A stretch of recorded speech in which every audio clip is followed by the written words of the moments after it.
Emlak sektörüyle ilgili şu an daire sıkıntısından dolayı sıkıntı had safhadadır. Maliyetlerin yükselmesi nedeniyle vatandaşın alım gücünü aştığı için maalesef daire alımı yapamıyorlar. En son devletin yaptığı destek paketi nedeniyle birazcık tabii ki şey oldu ama tam anlamıyla vatandaşın beklentisini karşılamadı. Bu konut sıkıntısının giderilmesi için mutlaka devlet eli atılması lazım. Yani TOKİ olarak yaklaşık bir 3000-4000 civarında konut yapıldığı takdirde muhtemelen bu ihtiyaç karşılanmış olur. Ama fiyat olarak şu an fiyatlar çok yüksektedir. Öyle söyleyelim.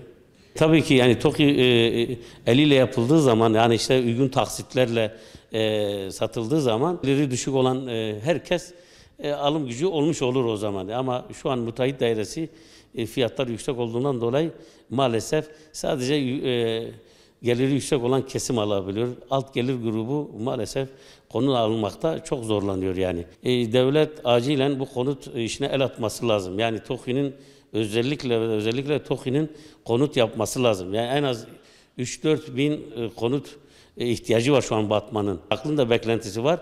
Ancak bu şekilde ihtiyaç giderilir. Ancak TOKİ konut yaparsa vatandaşın beklentisi karşılanmış olur inşallah. Batman'ımızın çok ciddi bir konut ihtiyacı var. Nüfus 600 binlere dayanmış, hatta aşmış şu anda.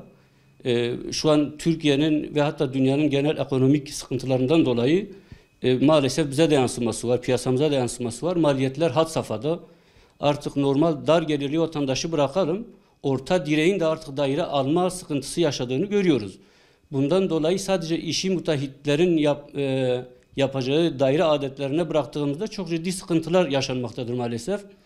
Bu anlamda devletimizden bu işe bir el atmasını bekliyoruz. TOKİ'nin eliyle, devletin diğer kurumların eliyle fakir fukaranın, garip gurabanın, orta direğin en azından normal bir dairede yaşama hakkı olduğunu düşünüyoruz. Bundan dolayı yetkililerden rica ediyoruz bu konuya bir el atsınlar, ilgilensinler. Olabildiği kadarıyla artık. Batmanımızın konut ortalama fiyatları şu an 1'in üzerinde, 1 milyonun üzerinde. Örneğin geçen sene 400-500 rakamlarında dolanırken şu anda vasat bir daire 1 milyonun üzerinde. Hatta bazı mahallelerde 2,5 milyon rakamı telaffuz ediliyor. Yani bugünkü şartlarda dar gelirli vatandaşın, hatta orta direğin, memur kesimin de hatta böyle olduğunu düşünüyorum. Çünkü örneğin bir öğretmen üzerinden gidersek 9.000 maaş aldığında ancak geçinir. Daireye ayıracağı 1 lirası kalmaz. Öyle düşünüyorum. Devletimizin, yetkililerimizin vatandaşımıza daha uygun taksitli imkanları oluşturarak bir hizmet sunması gerekiyor. Şu an tek çare bu gözüküyor. Vatandaşın çok ciddi bir talebi var.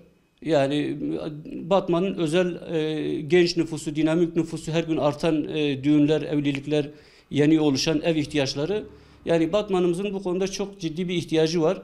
Özellikle bu konuya vurgu yapmak istiyoruz. Şu anda temel sorun, temel gereksinim devletimizin vatandaşımıza, insanımıza çok uygun taksitlerle devletimizin de imkanının verdiği ölçüde bu hizmeti sunmasını bekliyoruz. Batmanımıza has. Biz diğer şehirlerde de bu tip organizasyonlar gördük. Çok da yakışıyor. Örneğin Batmanımızın şu an merkezi mahalleleri, buralarda çok ciddi bir dönüşüm olursa, tabii bireysel olarak değil, tek tek binalar değil de şöyle özetleyelim. Yani bir mahalle ele alınır, tasarlaması, planlaması yapılır, komple temizliği yapılır, yeniden arsa haline dönüştürülür tek yekpare olarak. yeni bir vizyonla, yeni bir yüzle vatandaşımızın hizmetine sunulur. Hem böyle bir organizasyon yapıldığında hem şehrimiz kazanır, yeni bir yüz, yeni bir görsel, hem vatandaş kazanır. Uygulamayı yapacak olan da bence devletin olması gerekiyor. Hem her anlamda gücü var, kamu gücü var, yetkisi var, vatandaşı daha rahat ikna eder. Devletimizden böyle bir uygulamaya el atmasını özellikle istirham ediyoruz.